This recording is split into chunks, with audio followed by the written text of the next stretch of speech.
They really did. They believed they could shatter you, humiliate you, and deprive you of your authority.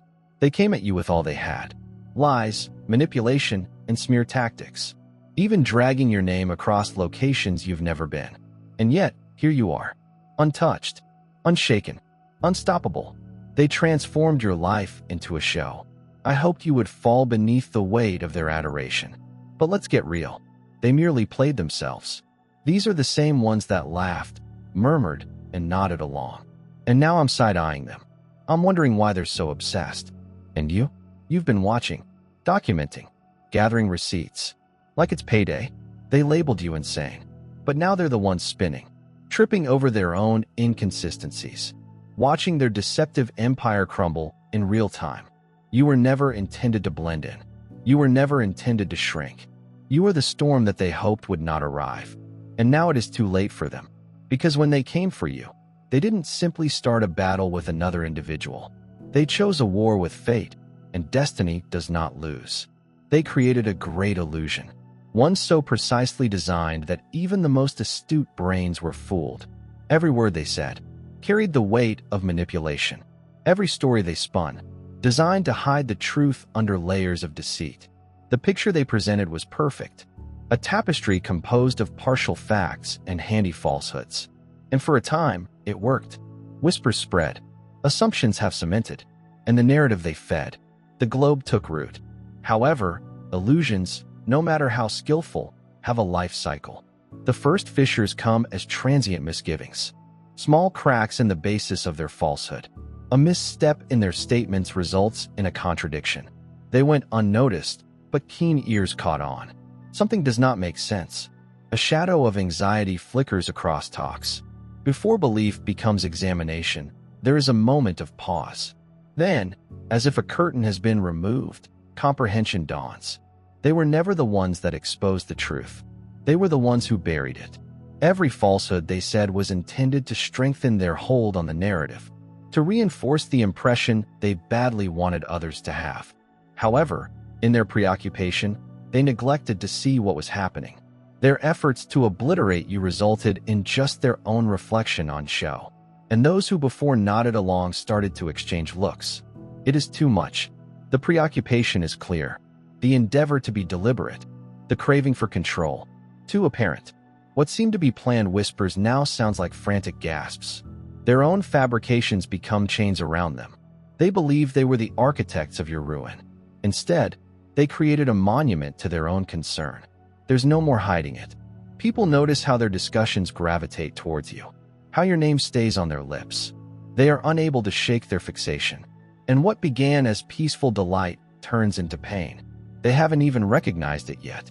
However, the weight of their own acts is bearing down.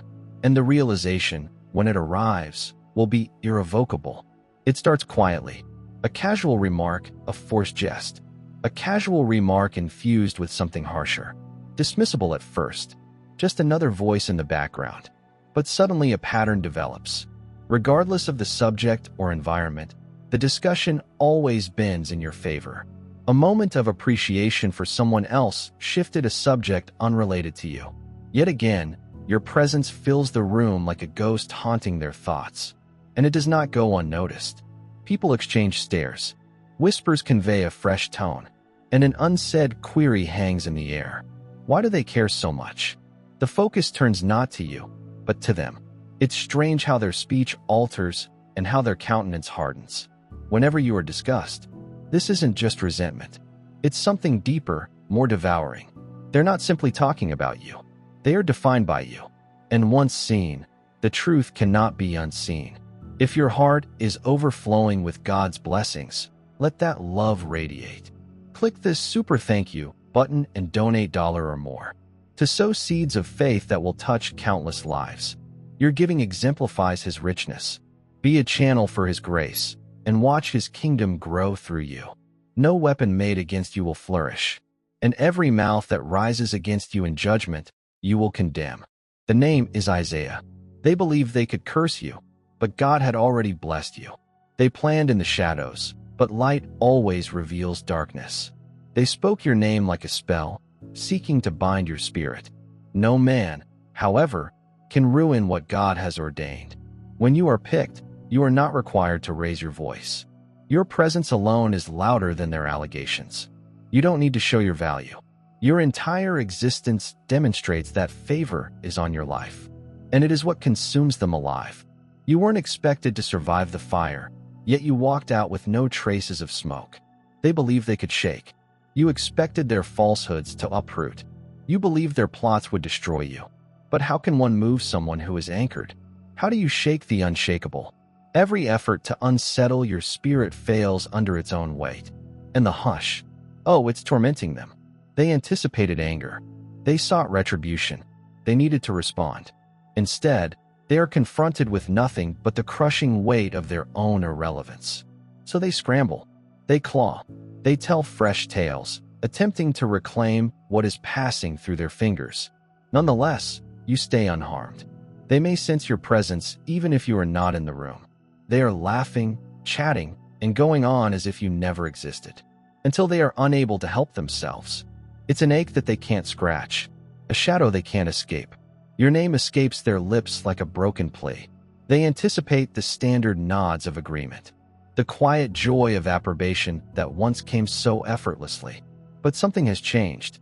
Instead of the desired emotions, there is uncertainty, stop, and a glimmer of doubt. Even the most gullible among them wonder why we are still discussing this. Someone clears their throat. Another moves uneasily. Eyes dart away. So there it is. The first fissure in the foundation. Because your absence is louder than theirs. The tables have turned. And, whether they confess it or not, they understand that the war has already been won. Then, unexpectedly, the moment comes. Finally, an unimpressed voice pipes up. Are you still discussing that? For words empty of weight, yet with the fury of an avalanche. A breath catches a phrase and dies before it can be completed, thickening the atmosphere with whispered facts. The stomach tightens. The knowledge is seeping in like a sluggish wave amid a powerful sea. Those who previously leaned in with eagerness now lean aside. Their attention dwindled. Their patience had frayed. It was not intended to be this way. If their claims had any credibility, the harm would have been done by now. The judgment has already been delivered. But here you are, unconcerned, indifferent, and with each new syllable they flow. The flaws in their veneer only get deeper. What started as casual conversation has evolved into something else completely. Something obsessional, something uncomfortable. And now, beneath the weight of their own creation, they can see what everyone else already has. They simply succeeded to undermine their own credibility. For there is nothing hidden that will not be revealed, and nothing concealed that will not be known or brought to light. Luke, they believe they could conceal the truth, but the truth is like a seed. It can only grow in the dark. They believe they could keep you confined. But those who the light sets free are really free. They chatted in whispers, plotted in shadow. They assumed their fraud would never be uncovered. But God doesn't bless a mess. And now they're using the same falsehoods to trap you, are becoming the shackles that bind them. At first, it seemed like they had the upper hand. They did a good job playing the role, wore the mask. I said the proper words. The performance was perfect. The illusion is airtight. They moved with precision, delivering well-constructed tales to those who were eager to listen, twisting the story and transferring responsibility, creating a version of reality in which they were correct and you were the issue. For a time, many believed them. But here's something they didn't comprehend. Truth is unbeatable. They spent so much time convincing everyone you were unstable. But now look at them. They fidgeted, stammered, and contradicted themselves in the same breath. Sleepless evenings are catching up to them. The weight of their own lies is crushing their chest. And they haven't seen it yet. But everyone else does. People are beginning to pay attention not just to their words, but also to themselves. The same people who nodded along with the gossip spoken behind closed doors. They are now looking at things from a new perspective. Something's not adding up. Why are they so upset? Why are they obsessed? Why are they still talking about you when you haven't said anything? And here is where the shift occurs. The empire of lies is falling in real time. They are suffocated by the walls that are closing in with the weight of their own accusations. The stronghold they constructed was not made of stone. It was constructed of paper, and kept together only by dishonesty and desperation. And now it's on fire. And you do not need to raise a finger. You don't need to fight. You don't have to argue. You don't need to scurry to cleanse your name. Reality is managing things for you. They're disintegrating on their own. They expose themselves with every furious action and desperate phrase. And it is too late for them to stop it. Because the whispers are no longer about you. They are about them. And when they enter a room, the air is different. The weight of suspicion now accompanies them. The same individuals who formerly avidly listened to their stories now exchange looks and grow quiet. They shift in their chairs. They assumed they had control over the tale. But now they are being monitored. And the irony, they played themselves. What they intended for your ruin has turned out to be their demise. They excavated the trench, but then fell into it themselves. And as they spiral, they panic. While they attempt to determine how they lost control, you are still unshaken. Unstoppable, because when you are selected, you are not required to fight wars that have already been won. The atmosphere surrounding them has altered. Whereas their statements formerly commanded attention, they now barely held it. The myth they held to so tenaciously is starting to unravel. They sense it, feel it in their sluggish reactions and lack of urgency while speaking. They grab for something familiar, hoping to elicit the same feelings, attempting to keep their audience interested. However, the current reaction is different. A sluggish retreat, one individual at a time. As individuals who formerly enjoyed their words begin to check out, phones go unanswered, mails remain unread, and discussions change before they can take hold. At first, they dismiss it, assuring themselves that it is just transitory and that individuals only need a reminder. Another push to remain involved. But then it strikes. This is not a pause. This marks the end. The excitement is gone. The urgency has subsided. And their words, no more land. Attempts to rekindle the same old drama are greeted with deflection. The subject shifts. Uninterested nods. Anyway, moving on. So what else is new? A clean cut? A quiet rejection. And it hurts more than any direct encounter ever could. They were ready for an argument or a brawl. Anything that allowed them to continue playing the game. However, there is quiet. Silence represents an emptiness. They are unable to fill. They cannot argue against the judgment. That is what undoes them. Disregard rather than confront. They spelled out your name in the air. It was laced with malice, and sprinkled it throughout every talk. Like a warning, they wished for dread to follow in your footsteps. Allow mistrust to tarnish your reputation. People react negatively even when you are mentioned, but the idea flopped. The more they chatted, the more people realized something was wrong. At first, it was only a speck of uncertainty, a slight disquiet that persisted in the quiet corners of their thoughts. Why is this still an issue when they have moved on? Why are they looping back? If this individual is so irredeemable, why do they seem unaffected? Then the truth started to emerge, not from their words, but from their obsession. The spotlight they shone so brightly on you just highlighted their own darkness. The severity of their fixation, the sheer intensity they threw into your collapse was difficult to ignore. And the interest was no longer focused on you. It was about them. People began to watch not for the show they had promised, but to analyze the difference. The stillness on your end, the steadfast presence, and the reluctance to play their game. It shouted louder than anything they could ever say without explaining your cause or reducing yourself to their level. You'd already won. Your name now has a new meaning, not as a cautionary story, but as testament of perseverance. The same voices that formerly expressed misgivings now express praise. They believed they could break you. However, all they did was show your tenacity. Following their unsuccessful campaign, the change starts. Conversations no longer follow their script. Where there was previously easy obedience, there is now reluctance, a clear pain as they attempt to resurrect the same weary narrative they relied on. Those who formerly nodded along without inquiry have started to retreat. It is subtle at first. Pause before reacting. A lapse in concentration. There has been a lack of zest in formerly ardent conversations. The avoidance becomes evident. The weight of their own words works against them. The same audience that once indulged them is now leaving, tired of the show, since an unwelcome conclusion has started to sink in. If they can be that cruel with one individual, who is to say they won't turn on someone else next? That dread, once established, develops quickly. Whoever digs a hole will fall in it. If someone rolls a stone, it will come back to them all. The Proverbs. They believed they were creating a throne, but they were really excavating a grave. They believed they were laying a trap for you, but their own feet stepped into it. See, God does not toy with his chosen.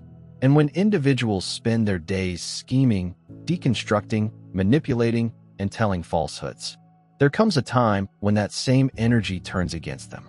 At first, it was simple. They could say anything they pleased, and everyone believed it. They could distort the facts, adjust the specifics, and everyone would agree. They had a crowd. They had control. They wielded influence. But control is a precarious concept. Influence is borrowed, not possessed. And when it is based on dishonesty, it never lasts. People who used to stand behind them, repeating their words, defending their acts, and feeding into their narrative, are now seeing it. The habit, the obsession, the unwavering desire to keep a narrative alive that should have perished long ago. And that's where the question comes in, like a gradual shiver down their spine. If they can do this to someone else, what's preventing them from doing it to me? And it marks the beginning of the end. At first, it is subtle, a hesitancy before reacting. A gaze was exchanged across the room. The way someone abruptly ceases participating in the drama, the circle gradually shrinks. Those who were formerly ready to hear the next news, controversy, or charge, they're now looking into talks that used to be filled with whispers and side glances, now conclude in uncomfortable silence. Because allegiance born of manipulation is not really loyalty at all. In addition, there are manipulators.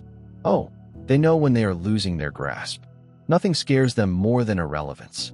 So they do what manipulators usually do when their authority is fading. They get into a panic. They go into overdrive, fighting for control, making more absurd charges, and pressing harder to elicit a reaction. But instead of pity, they get avoidance rather than astonishment. They feel uncomfortable because they are now the universal denominator in all stories. Now the murmurs aren't about the person they attempted to ruin. The murmurs are about them, and it eats at them.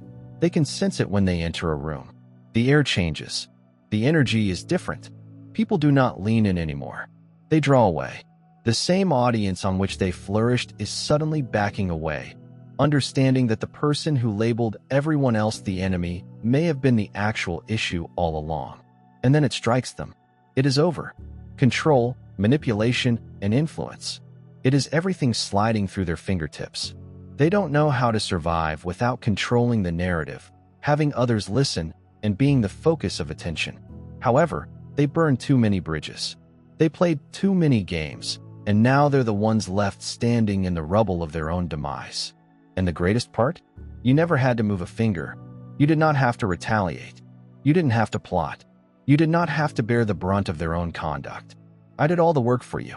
Because if you are selected, God will set a table for you in front of your adversaries. And right now, they're watching you feast as they suffer from the emptiness of their own deceit. It was never about rumors. It was never about petty complaints. It was never about the words they used. This was always about something deeper, something unavoidable, a clash of forces that were not designed to coexist. And now, the reality is obvious. You are never a little nuisance, never simply another target for their game. You were a disturbance, an outlier, a force they couldn't ignore. Initially, the question tormented you. Why? What was it about you that drew them in, made them angry, and made them desperate to remove you? But you now understand. It never mattered what you did.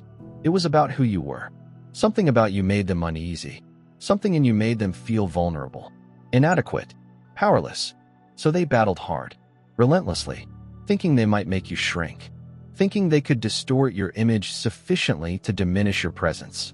However, they failed to understand one point. You were never designed to be little. You were designed to cause trouble, to shift, to call into question the lies they tell themselves. And now, the light has spread beyond their control. Their impact is diminishing. Their tales are unfolding. And the same authority they attempted to take from you is the power that has left them in the dark. No weapon made against you will flourish. and every tongue that speaks against you in judgment, you will condemn. The name is Isaiah.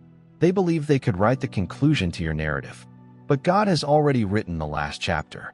They plotted, they strategized, they spun a web of deceit, thinking they had control over how this would turn out. But how can clay inform the potter what to make? They were always waging a lost struggle, attempting to change a fate that was never in their control to begin with. They tried every technique in their handbook: lies, manipulation, false charges. Half-truths were so thin that they shattered under the strain of inspection. And yet, it wasn't enough.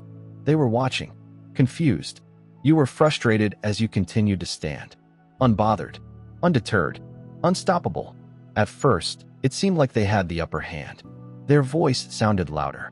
Their words traveled farther. When they talked, the audience leaned in closer. However, deceit is a home built on sand.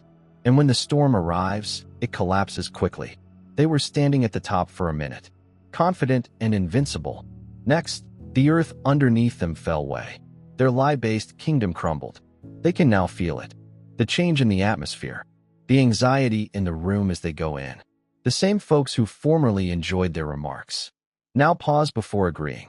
Those who applauded them on have become silent. And silence is the loudest response of all. Because you don't have to fight a conflict you didn't start. You didn't need to reveal them. They revealed themselves. You didn't need to cleanse your name. Truth has a way of emerging on its own. They believed they were winning. They thought they could bend reality to their will. But once they lost their audience, they lost everything. And this is what scares them the most. They try one more time. A last, desperate effort to reclaim control. They create fresh falsehoods. Strive for larger, wilder allegations. I hope someone, anybody, will listen. But all they receive are blank glances, awkward silences, and discussions that continue without them. Nobody is listening anymore. That's when it all sinks in. The game's ended. The power they felt they had lost. Their influence on others waned. And the person they attempted to destroy, still standing, still climbing, still unshaken. Because God is in control of your life. No opponent, no lie, and no weapon can prevent him from carrying out his plan. Losing control causes people to be careless. The carefully calibrated charges become into wild outbursts. The formerly subtle insinuations have turned into frenzied outbursts. And the facade they've painstakingly crafted starts to fracture under the strain of their own desperation. What was once calculated becomes sloppy, unpredictable, and obvious. Those who formerly entertained their assertions have now turned away, weary of the never-ending cycles. Disinterested in theatrics. There is no longer intrigue. No more validation. No more wasting energy on drama. They badly need to survive. The stillness surrounding them is deafening. They attempted to rekindle the fire. Only serves to demonstrate how little remains of what they constructed. Finally, they are confronted with the one thing they have always dreaded. Not loss or exposure, but irrelevance. They make one last try. A frenzied, reckless struggle for control, creating fresh falsehoods, stretching the truth till it breaks, trying to create a controversy, loud enough to draw folks back in. But instead of gasping and murmuring, they're greeted with nothing. No response, no outcry, no interest. The weight of quiet engulfs them. The power they formerly had via deception has broken, leaving them yelling into an empty room. They depended on this cycle, planting doubt, igniting suspicion. The orchestration division has been broken, and they are the only ones who have yet to accept it. The world they painstakingly created has vanished. It slips through their fingers like sand. They sense it, the shift, the loss, the reality, pushing in. The moment they lost control, they lost everything. They fought to alter the story, to maintain their influence on people's perceptions, to transform reality into a version that suited them. But without an audience, their effect is useless. They spent so much time establishing a kingdom of illusion just to be expelled from it. They now sit amid the ruins of their own handiwork, watching as doors shut and discussions go on. Without them, as the power they once had vanishes without a trace. They first refuse to realize that it is over, still hoping that someone, anybody, would listen. However, people gradually slip away one by one. Then, all of a sudden, Those who were formerly entertained by their tales stopped reacting. Their allies distanced themselves, and their words no longer hold attention. They reach out, but there is no response. They attempt to incite confrontation, but nobody bites. They try to rekindle the drama, but no one cares. The revelation was terrible. They are irrelevant. Some disappear totally, erasing all signs of themselves in an effort to avoid the repercussions of their own annihilation. Others stay, thinking that they can restore what has been lost. However, the truth follows them wherever they go. Because the issue was never the situation. It was them. They tore down bridges. They assumed they'd never be in need. They had expected their trust to be indestructible. They now sit alone in the abyss. They once attempted to draw you into their demise. It was never your doing. They always had control of the situation. They attempted to destroy you. But, in the end, they simply ruined themselves. And while they fade into oblivion, you stay unaffected, unshakable, and rising beyond their grasp.